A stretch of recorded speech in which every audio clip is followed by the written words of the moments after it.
This is the Morning Drive Podcast from Double T 97.3, getting you ready for today's sports day. 3 of the first 4 games have been at home, so at some point in time you're going to have to venture outside the 806, so that'll start this week. While having a little fun along the way. Always good if you can blame it on somebody else, right? Yeah, sure. Especially some media guy. Sure. Right, some media guy. Catch the show live weekday mornings from 6 to 9 on Lubbock Sports Station, Double T 97.3. Nice to have you with us this morning on Lubbock Sports Station, Double T 97.3 and Double T 97.3.com. Yes, Mr. McGuire. I think you owe Joey McGuire a jacket. I do. I'll make good on that by hook or by crook. I told him basically at the Oklahoma State game, if we got above 500, which we had not done since 2009 until Saturday night, that I would do that. So I'm going to make good. I'm a man of my word. My favorite part of all of this is Coach McGuire probably doesn't know the jacket that we're talking about. Oh, heck no. He's probably forgotten completely about this. He's like, what are you talking about? That's what he'll say. What are you talking about? Also, apparently, I don't know what I would think if somebody came up to me and said, "Here, I got this jacket for you." Yeah, right. No, it was again my big mouth. That would be awkward. Would be awkward. Well, we'll probably figure out something to put it to good use. Would be my guess. We'll figure out something. Eddie and I had forgotten about this. Eddie reminds me that we're now a bowl win away from me being on Twitter. I guess I'd said that too. If we got to 8 wins, yeah. Man, there's a lot of things that are coming to pass here. I don't know that Twitter's big enough for both of us, Chuck. Sounds like a better reason for you to get off, Jamie. Yeah. I know this might. You've been looking for one. Yeah. This might be the straw that breaks the camel's back. Yeah. I did hear. And let's see, Bullwin and Jamie not on Twitter. Where's the downside? Here's word from the official Chris Need, and he would know with regard to the field goal. He said, if it goes over the top of the post, it's not good. And then he said, it's not reviewable because there is no reference point. So all that makes sense. Yep. I'll just say this. Probably if it had happened to us, if that was a tech field goal, we'd probably be like, we'd be figuring out a way for that thing to be good. We'd be maybe huffing and puffing. But I've not seen every angle. I've just seen the one on the... Or be remembering the missed extra point at the beginning of the game. Yeah, at the beginning of the game, right. So I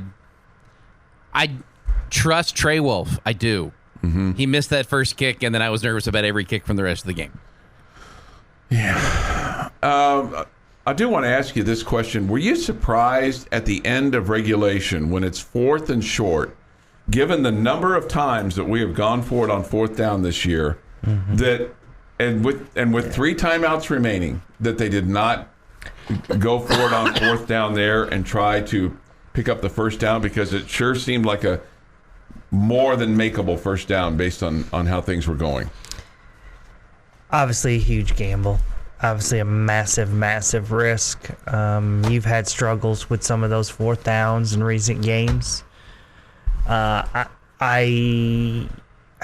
think I was a little surprised, not shocked. There was a game on Thanksgiving Day with the Lions and the Bills, same situation. And I think had it been in a regular situation, the Lions would have gone for it. Mm-hmm. Instead, they kicked the field goal to tie the game, and as did the Red Raiders. I just I gotta believe that the struggles that you've had on 4th down in recent weeks had something to do with that there. Okay. I think that I was a little surprised, not shocked, and felt like it was the right thing to do. Okay. I'm going to admit to you, I was shocked, because as soon as they, called the timeout, I'm like, okay, they're going to review this. There was 35 seconds left.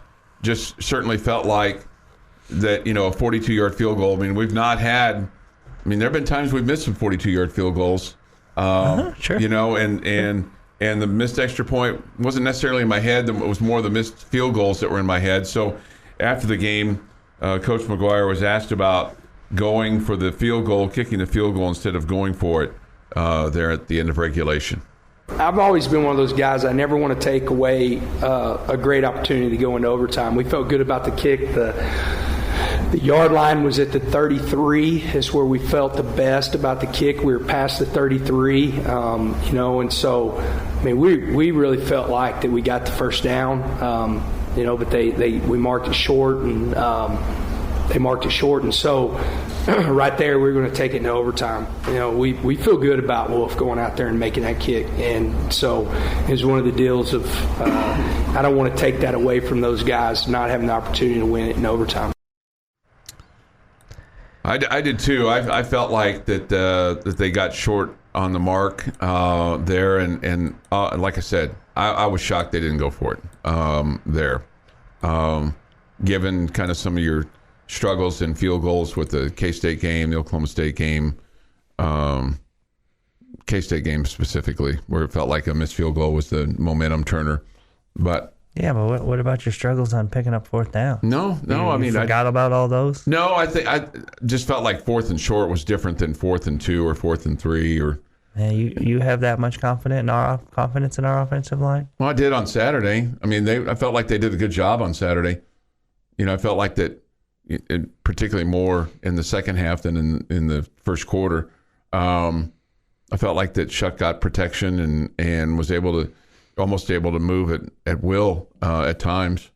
Now you could say, well, that's a bad Oklahoma defense, or no, sure, but that factors into your decision making. I like I said, I mean, I'm just being honest with you. I was shocked. So you weren't, I was, and there's the reason why you were right at 7-5 and I'm wrong at 5-7.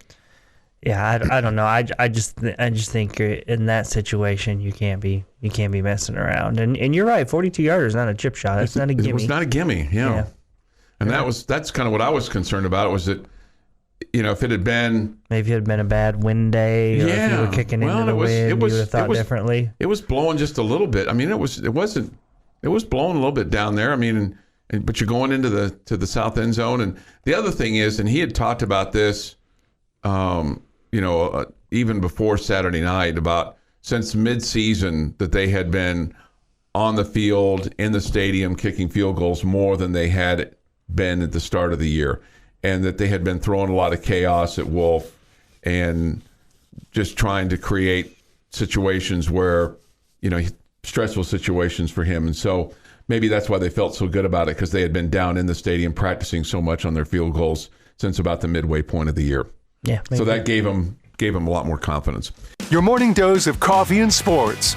This is the Morning Drive Podcast from Double T 97.3. Catch the show live weekdays from 6 to 9 on Double T 97.3 FM or on the Double T 97.3 mobile app. Time for this day in sports history. Today is November the 28th, 2022.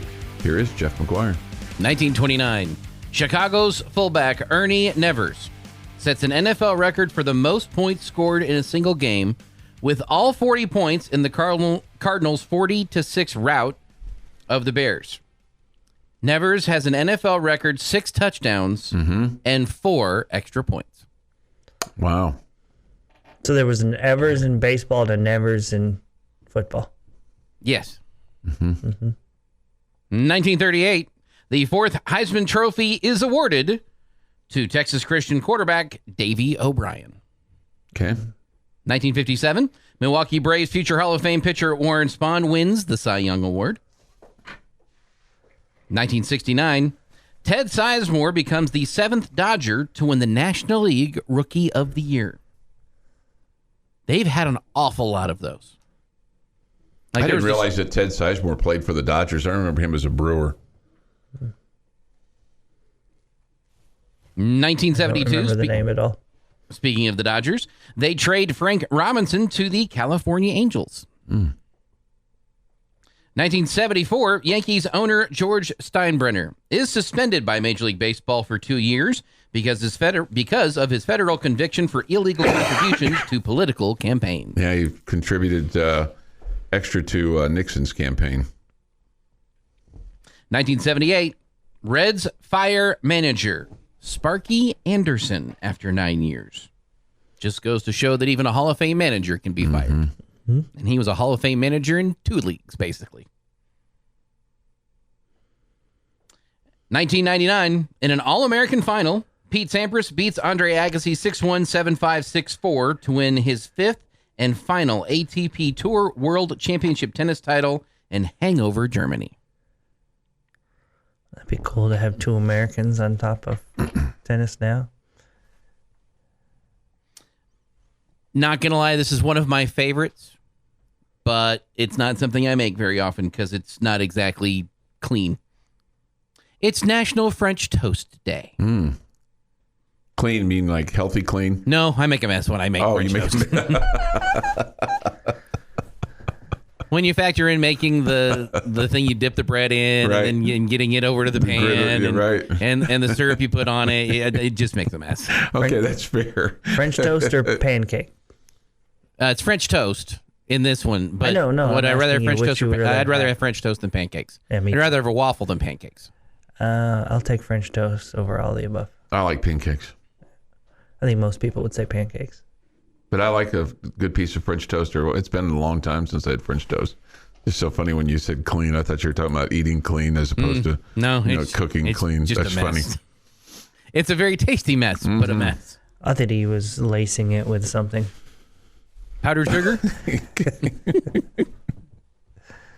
Happy birthday to Karen Gillian, who's 35, Chase Elliott, 27, John Stewart is 60, Judd Nelson, 63, and Randy Newman is 79. And on this day in the way back machine, in 1520, after sailing through the dangerous straits below South America that now bear his name, Portuguese navigator Ferdinand Magellan enters the Pacific Ocean with 3 ships, becoming the first European explorer to reach the Pacific from the Atlantic. And that is this day in sports history. All right, 6:50 this morning here on the Morning Drive. We will have for you tonight Monday Night Football, Steelers and the Indianapolis Colts from Indy. That'll be on 100.7 The Score. Right before that, it's the High School Fan Zone. And so we shift to basketball season tonight with coaches from Coronado and Lubbock High. We've been on that with those 2 schools for a little bit sometime since the football season ended without playoff activity for those 2 schools. It's a Victory Monday for the Cowboys, and we'll have the Dallas Cowboys Hour with Brad Sham tonight from the Star. That'll be at 6 o'clock. Cowboys coming off of their Thanksgiving Day win, so they got an extra day or so to get rested up. Cowboys will have an extra day at the end of the week as they will play these Indianapolis Colts on Sunday Night Football on Sunday night. So the Colts going on the national TV in back-to-back games. I think it's more about their opponent, but maybe not. That's a weird Sunday night matchup. It is a weird Sunday night matchup. You almost wonder why that didn't get flexed, but maybe because the Cowboys won on Thanksgiving Day, and Cowboys were always a big draw. You could just stop that because of the Cowboys. Yeah, probably just stop that because of the Cowboys. You're probably right about that. They're going to get the views no matter what. Cowboys could be 0-17, and people are going to watch that game. Yeah. We'll probably talk a little bit more about this, but I don't want to let too much time get away from us. The top 25 poll out has Michigan at number 2 and USC at number 4. Georgia is still number 1. They beat the Ramblin' Wreck of Georgia Tech over the weekend, and TCU is 3rd after their win over Iowa State, a big statement win. They won like 62-14. Not that TCU was any, or Iowa State was any, just big power that they were facing. I think it's just the score more than anything else of winning 62-14, putting up 62 points on them. So I definitely didn't overlook them, that's for certain. Yeah, no question. So that game was over before it started. Here's my question for you. If everything kind of holds to form with the postseason, championship games, do you expect these 4 teams to be in the college football playoff? Georgia, Michigan, TCU, and USC? Well, if everything holds to form and they all win, yes. Yeah. There was some hand-wringing by the Big Ten commissioner still trying to make a case for Ohio State. It would take an awful lot, wouldn't it, for Ohio State to climb back in, because AP has them at 5, then Alabama, then Tennessee. There's a part of me that just is wondering, how does how does the SEC get shut out? Well, they'll have Georgia, but could the SEC get 2 in with Alabama? I guess TCU would have to probably fall to K-State for that to happen, and maybe USC to lose in the Pac-12 championship game. But I wonder if Alabama could leapfrog Ohio State if one of those two schools, or even Michigan, lost in the Big Ten, which you don't expect. Right. Something like that. That it would take something crazy like that to get those teams in, right? I don't see a lot of things changing there. Okay. All right, 6:54 this morning here on the Morning Drive. We feel like that we have a friend in you. Hopefully you have a friend in me and Jamie and Jeff this morning here on the Morning Drive. Getting your sports day started the right way. This is the Morning Drive Podcast from Double T 97.3, breaking down the biggest games. If Texas Tech does not win the Big 12 football conference, who are you rooting for to win the conference if Tech does not win it this year? Well, busting some chops along the way. I hold back on sending you stuff. I mean, I'm very, very, very judicious. We spend 3 hours a day, 5 days a week together. Why would we need to communicate during the weekends? Save it for the show. We do. We save it for the show. Tune into the Morning Drive live weekdays from 6 to 9 on Lubbock Sports Station, Double T 97.3.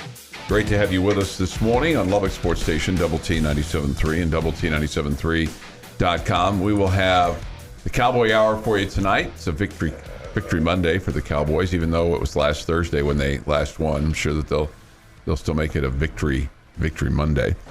Tomorrow we'll have girls and boys basketball on the air for you as the Friendship Girls and the Friendship Boys travel to Monterey. My understanding is that is becoming a hot ticket to go watch the Monterey's play.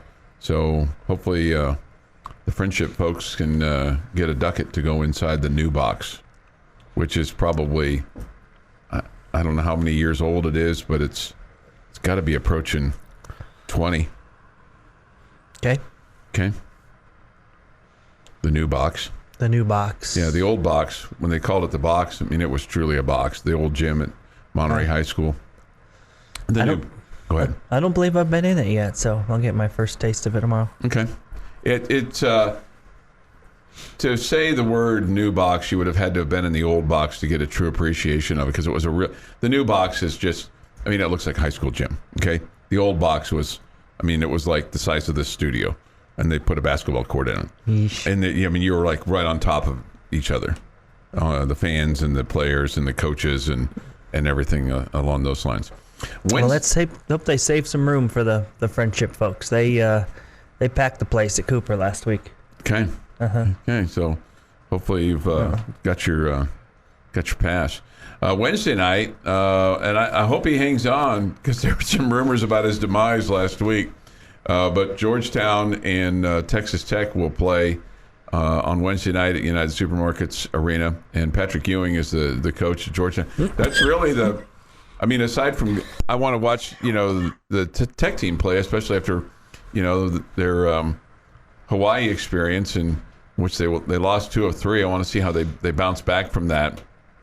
But I do want to see Patrick Ewing live and in person. Yeah, and that's really what it is. I mean, it's not even Georgetown, because they're pathetic as well. Mm-hmm. I mean, you just want to see Patrick Ewing coaching against the Red Raiders in our house. Right. Yeah, I'm right there with you. I feel the same exact way. I mean, I've kind of had this one circled. Yes. So. Yeah, it's the one that I've been the most excited about. And if you're, over the age of 40 plus maybe, and you remember Patrick Ewing playing for Georgetown, and just how his Georgetown teams kind of changed how college basketball was played, and to some degree the physical nature of it, really more than anything else, and just intimidation and domination, and how his Georgetown teams played. Or you grew up in Houston as a Rockets fan and had to face him and the Knicks in the NBA Finals, and Sports Illustrated almost didn't want to do a championship for the Rockets because they were expecting the Knicks to win it, and the Rockets took care of business in Game 7. Right.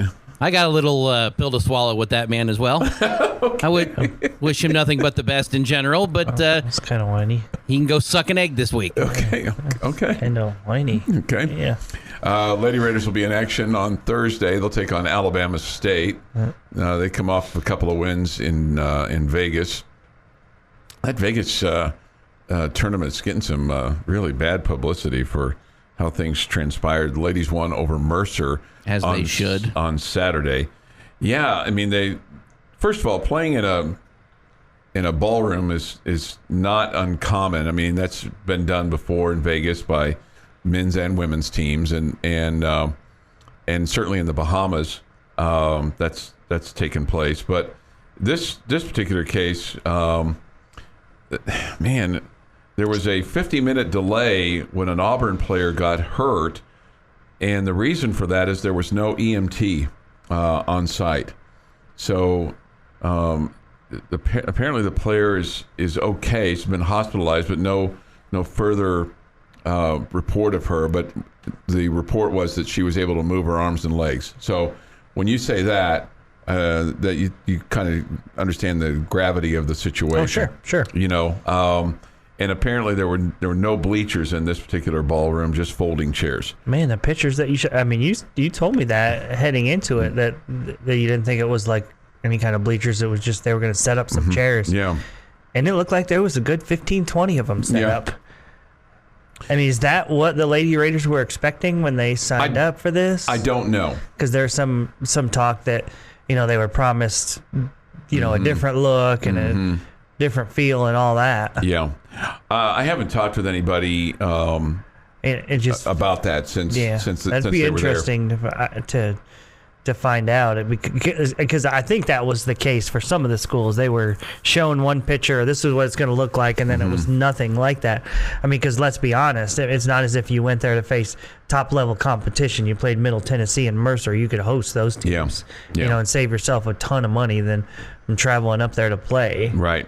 Yeah. So I wonder what they were promised and clearly what wasn't delivered to them. Yeah, they battled back to beat Middle Tennessee on Friday, winning 72-67, and then they defeated Mercer on Saturday night. That game was supposed to tip, I think at 10, and it didn't tip, I don't believe, until about 11:30. Yeah, 11:27, I believe. Okay, is what time that game finally tipped, and the major reason for the delay was what happened with regard to the Auburn player. So, and speaking of her, she tweeted out, when was this? That next day. Thank you, Auburn family. I'm doing better and can't wait to come home. Okay. So good for her. Good absolutely for her. Good for her. Yeah, absolutely. So, at any rate, so they got a couple of wins, and they'll play Alabama State on Thursday. And Jamie, your favorite team in the history of the whole wide world, Incarnate Word, on Sunday. Exciting. So there you go. All right, let's go back to football. The Red Raiders defeat Oklahoma 51-48. Here's Coach Joey McGuire on bouncing back from the bad start in which they were down at one point 24-6. Man, it was a crazy start because we popped that kickoff return. Jordan Brown had a really good return, and we had a reverse pass called, and OU played it perfectly. We couldn't even get it out, and so that first drive with them getting the ball, I think that first touchdown, whenever we were able to get on the board, and just kind of settle down, that was a big turning point of the game. I felt like the guys were going to settle down a little bit. I said on the headset, it kind of felt a little bit like Baylor from the standpoint of in that game and in this game. Felt like there were guys that were trying to do too much just because, you talk about it, but whenever it's senior night, a lot of times the seniors are very emotional, but then the young guys want to play so hard for them. That I think there was some guys that were trying to do too much, and we're settled down once we got in the end zone. That's Coach Joey McGuire. So you had that, and man, there were folks leaving after that second touch there, that third touchdown when they went up 24-6. when you and didn't really blame them. You know, you're kind of like, okay, this kind of feels like it's going to be a really, really bad night. But then I got to thinking, but it wasn't a mass exodus. It wasn't. No, it like wasn't. It wasn't. Because we've seen that before. Yeah, but there wasn't a whole lot of mass to exit either. I mean, I don't know that I could have been prouder of the fans on Saturday, though. Yeah, I agree. I thought there was more than I expected, and I thought percentage-wise, from beginning to end, we had a higher percentage stay than we had all season long. Yeah, I didn't notice people exiting at 24-6. Well, I mean, we had some leaving around us that at 24-6. But I do agree with you. I mean, there was a point in time where it felt like the crowd grew a little bit. So I don't know if some students came back in and went, "Oh, we're coming back," and decided to join the party. That's part of what it looked like. But I mean, there were some folks that left. But then at the end of the day, there were a lot of people still left, and that was great. You're listening to the Morning Drive podcast from Lubbock Sports Station, Double T 97.3, recapping the night that was in the world of sports. A little bit later on tonight, we'll have the Astros and the Diamondbacks. That'll be at 8. And then the Rangers playing at Seattle tonight. And also bringing some humor to your day. Was it pretty big? Yeah. I mean, was it impressive? Yeah. Was it fascinating? I thought it was fascinating. It kind of smelled, but I mean. Hear the show live weekday mornings at 6 on Double T 97.3 or on the Double T 97.3 mobile app. Jamie's question of the day on Double T 97.3 is presented by Bizarre Solutions. Call them today for a free cybersecurity audit. Matt, you've had a couple days to think and ponder. What is inside your brain today? Well, that can't be good. A couple days to think. Doesn't always work out so well for me, Chuck. All right, my question for you guys today is, now that the regular season is over, I want you to tell me your favorite play from the 2022 regular season. My favorite play. Fumble recovery versus Texas in overtime. I know it's not what you're necessarily wanting. You're probably thinking of an offensive play, but that was not only did we just turn them over at home, but that almost secured the win right there. Because you still had to get a point, but that was the gotcha moment for the Texas game.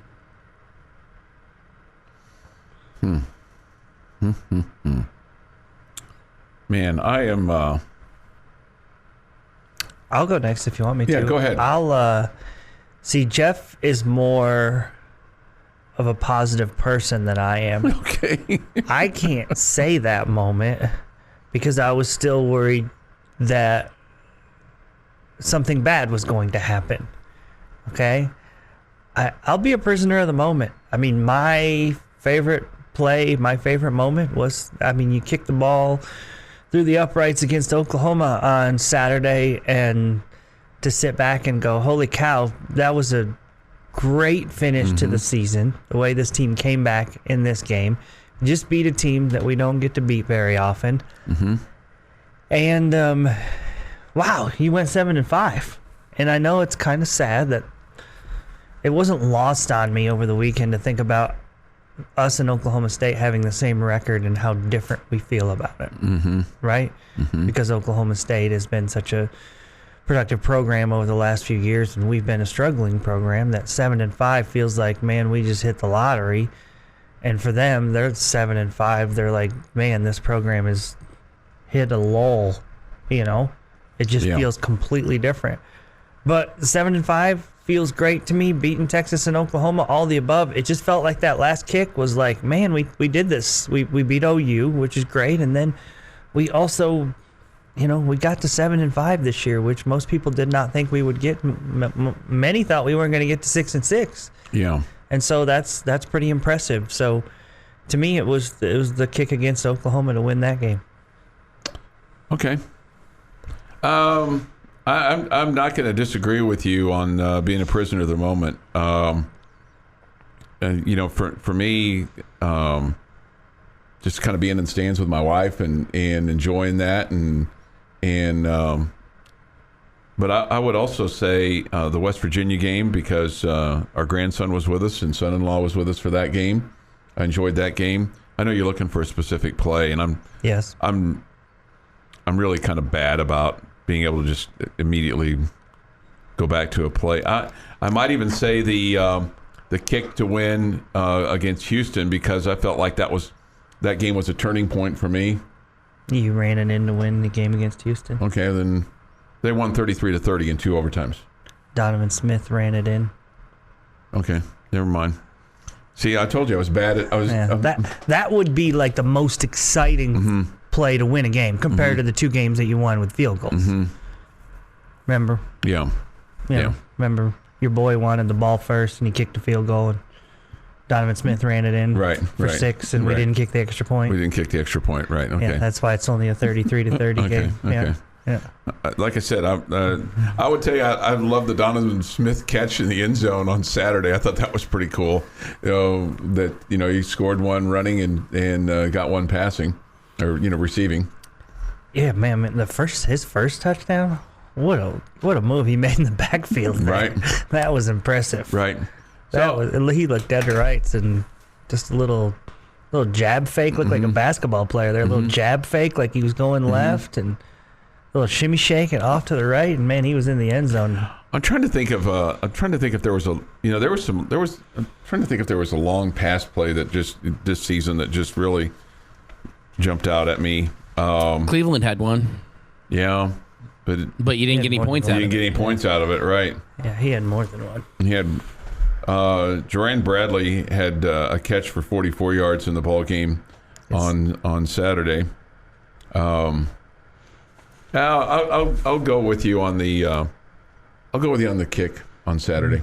I didn't think this one was going to be that difficult. Well, it's just only because sometimes I'm trying to kind of go through each game and go, okay, is there what stood out?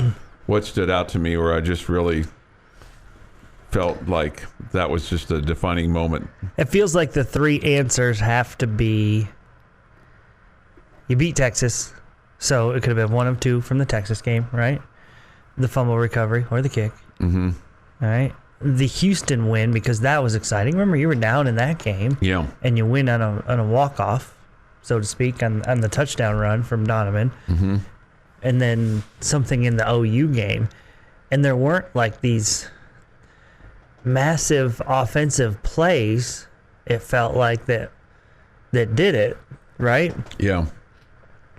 Donovan had a long run in the Houston game that was really key, but it wasn't a long touchdown run. It feels like those are the easiest answers. Yeah. If you ask me, my best moment would just be like from Saturday. My wife and I got a great picture in front of the Double T scoreboard. Of course you did.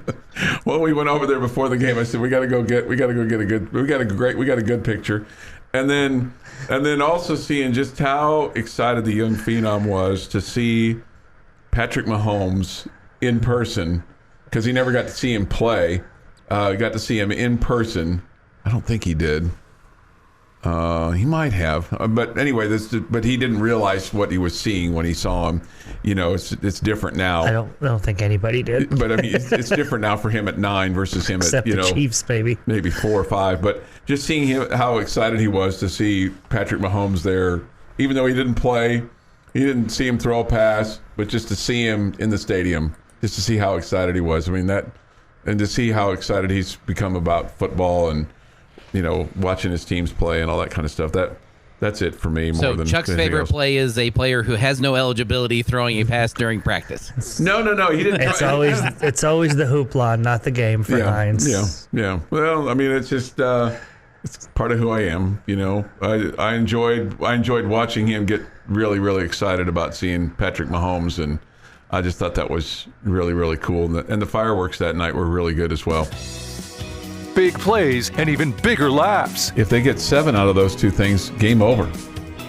You're not winning. You're not winning that game at all. This is the Morning Drive podcast. Basketball players who don't wear the shoes, the shoes that match the uniform. Yeah. Okay. Yeah. Match the color scheme of the team they play for. From Double T 97.3. Thank you for being with us. We'll have the Cowboys Hour at 6 tonight on Double T 97.3. That follows The Adventures of Tech Talk with Aaron Dickens and Mike Gustafson. That'll be from 3 until 6. today here on Double T 97.3. Haven't visited with either of those guys since the ball game, so I'll be curious as to their thoughts on what they saw on Saturday night and how they view things. All right, so AD did make fun of Chuck and I, and then eventually Gus for enjoying a hot chocolate on Friday, though. Yeah. He made fun of you for drinking hot chocolate? We had a hot chocolate at the Overton during Tech Talk. I started it off. I wanted something hot, and I just felt like a cup of hot chocolate. And there was a little bit of a scoff. And then I said to Jeff, "Would you like one?" And I didn't want one until I saw one. Until and then he said, saw well, yes. mine that had hot chocolate and whipped cream and a little bit of a swirl of little chocolate on top of the whipped cream. And then Gus looked at it and he decided he wanted one as well. So we shared hot chocolate. Not we each had our own. We didn't share it. We just shared the enjoyment of hot chocolate. Mm-hmm. And can you think of a better day than Friday to have a hot chocolate? Seemed normal to me. I'm not a huge hot chocolate guy, but I mean, I'll drink it every once in a while. But I didn't know that that was scoff worthy. I am amazed, however, at like the details that the important details that we can forget about sporting events mm-hmm. that we cover here on the show, and yet we know exactly what was on top of the hot chocolate. Right. Well, in fairness, the hot chocolate was Friday. We also know, I mean, humble brag, I did it first, okay? And then others followed me, humble brag. You know, no, it wasn't bragging. I would not have gotten a hot chocolate had I not seen Chuck. Yeah, I didn't bring it up. He brought it up. You brought up that, well, I did it first. Well, I mean, because I did. I mean, it's just the fact. I mean, and they kind of laughed at me, and then all of a sudden they decided they wanted some too. And I don't know if it was made with milk or not. Okay, I'm going to assume. I'm going to assume yes, but it was very tasty. It was very tasty. Yeah, I think I agree with you guys. I think Friday seemed like a good day for some hot chocolate. You know, I mean, was it AD wearing flip flops? I can't remember. He had shorts on. I try not to look at other men's feet if I can at all. Did he have shorts on Friday? Jeff. Did he have shorts on? I don't pay that much attention to what other men are wearing. I can't remember. Now, the blonde walking by, I can tell you what she was wearing. Okay. There you go. I don't recall her, so there you go. How about that for me? Okay, so Tyler Shough after the ball game. Bear in mind, he started 4 games this year, and Baron Morton started 4, and Donovan Smith started 4. He was asked about kind of the comeback for him and all those kinds of things, and how he performed, and basically what it meant maybe to quiet his skeptics. Okay. This is from the AJ. I think Don Williams asked this question. I had left the press conference by this point in time to go to the post-game show at the Overton. Here's what Shough said. I didn't really care at all because I knew they were going to be proved wrong anyway. People on staff, too. A lot of people in this building, down the hall, didn't believe in me either. So, the Adventures of Tech Talk with Aaron Dickens and Mike Gustafson, that'll be from... screw them. Because I know what we're going to do, and I believe in my teammates. The people on staff, too, a lot of people in this building down the hall didn't believe in me either.